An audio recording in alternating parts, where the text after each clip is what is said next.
BJP के राष्ट्रीय अध्यक्ष को लेकर कयासों का बाजार गर्म है।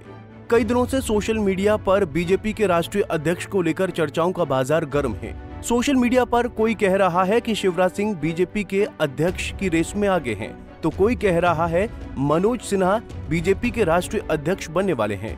वहीं समाज का एक भाग कह रहा है कि बीजेपी के राष्ट्रीय अध्यक्ष मनोहर लाल खट्टर को बनाया जाएगा। लेकिन सोशल मीडिया पर जो गणित बीजेपी के राष्ट्रीय अध्यक्ष को लेकर चल रहा है, क्या इससे बीजेपी के राजनीतिक समीकरण पर कोई असर पड़ेगा? तो इसका जवाब है नहीं। अब सवाल ये है कि बीजेपी के राष्ट्रीय अध्यक्ष को कैसे चुना जाता है। सवाल ये भी है कि राजनीतिक एक्सपर्ट के अनुसार बीजेपी के राष्ट्रीय अध्यक्ष की रेस में कौन आगे चल रहा है। चलिए इस वीडियो में इन सब बिंदुओं पर सिलसिलेवार तरीके से समझते हैं। दरअसल बीजेपी ने नए राष्ट्रीय अध्यक्ष के चुनाव की प्रक्रिया को अब रफ्तार दे दी है। पार्टी के संविधान के मुताबिक राष्ट्रीय अध्यक्ष का चुनाव तभी हो सकता है जब देश के कम से कम 50% यानी 19 राज्यों में संगठनात्मक चुनाव पूरे हो चुके हों। इस दिशा में पार्टी ने हाल ही में जबरदस्त तेजी दिखाई है। कई राज्यों में नए प्रदेश अध्यक्षों की नियुक्तियां हो चुकी हैं। इसी कड़ी में केंद्रीय गृह मंत्री अमित शाह, मौजूदा अध्यक्ष जेपी नड्डा समेत बीजेपी के कई बड़े नेताओं की बैठक भी हुई। इस बैठक में यूपी, गुजरात, मध्य प्रदेश, कर्नाटक और ओडिशा जैसे राज्यों में नए प्रदेश अध्यक्षों की नियुक्ति को लेकर विचार किया गया। अभी तक बीजेपी ने 14 राज्यों में अध्यक्ष नियुक्त किए जा चुके हैं, लेकिन बीजेपी पार्टी के संविधान के अनुसार बीजेपी के राष्ट्रीय अध्यक्ष का चुनाव तब तक नहीं हो सकता जब तक 19 राज्यों में संगठनात्मक चुनाव संपन्न न हो जाए।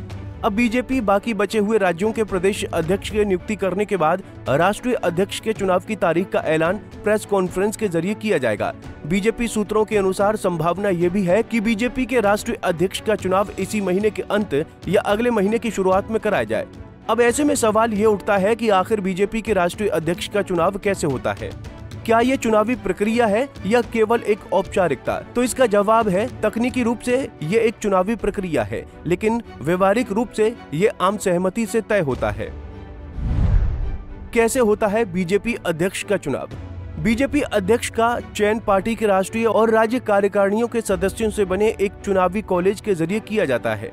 हालांकि अब तक जितने भी अध्यक्ष बने हैं वो सभी निर्विरोध चुने गए हैं।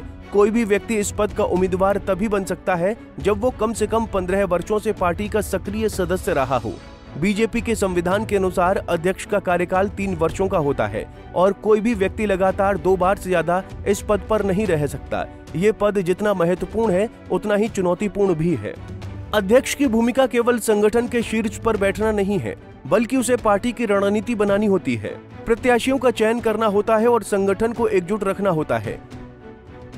बीजेपी पार्टी के संविधान की धारा 20 के अनुसार अध्यक्ष को 120 सदस्यों वाली राष्ट्रीय कार्यकारिणी का गठन करने का अधिकार है, जिसमें महिला, अनुसूचित जाति और जनजाति वर्गों को प्रतिनिधित्व देना जरूरी होता है। यही नहीं, अध्यक्ष को पूर्ण अधिवेशन की अध्यक्षता करने का अधिकार भी होता है। वो संगठन महामंत्री की मदद से राज्य और क्षेत्रीय स्तर पर संगठन मंत्रियों की नियुक्ति कर सकता है और प्रदेश अध्यक्षों के चयन में भी उसकी सहमति अंतिम मानी जाती है। ये पद केवल राजनीतिक नहीं बल्कि वैचारिक और सांगठनिक संतुलन का भी केंद्र होता है। बीजेपी के अध्यक्ष पद के चयन में राष्ट्रीय स्वयंसेवक संघ की भूमिका को भी नजरअंदाज नहीं किया जा सकता। भले ही ये चुनाव पार्टी का आंतरिक मामला होता है, लेकिन आरएसएस की सहमति इस चयन में निर्णायक मानी जाती है। यही वजह है कि अध्यक्ष पद के संभावित चेहरों की सूची चाहे जितनी लंबी हो, अंतिम मोहर उन्हीं चेहरों पर लगती है जिन पर संगठन और संघ दोनों की सहमति होती है। अब अगर संभावित चेहरों की बात करें तो शिवराज सिंह चौहान का नाम सबसे ऊपर चल रहा है। लंबे समय तक मध्य प्रदेश के मुख्यमंत्री रहे शिवराज की संगठन और कार्यकर्ताओं पर मजबूत पकड़ है। वहीं मनोज सिन्हा एक शांत छवि और प्रशासनिक अनुभव के कारण मजबूत दावेदार माने जा रहे हैं। मनोहर लाल खट्टर भी प्रधानमंत्री नरेंद्र मोदी और संघ के करीबी माने जाते हैं और संगठन में उनकी सादगीपूर्ण कार्यशैली को लेकर सकारात्मक राय है। ऐसे में ये देखना दिलचस्प होगा कि पार्टी अपने अगले राष्ट्रीय अध्यक्ष के रूप में किस चेहरे पर भरोसा जताती है।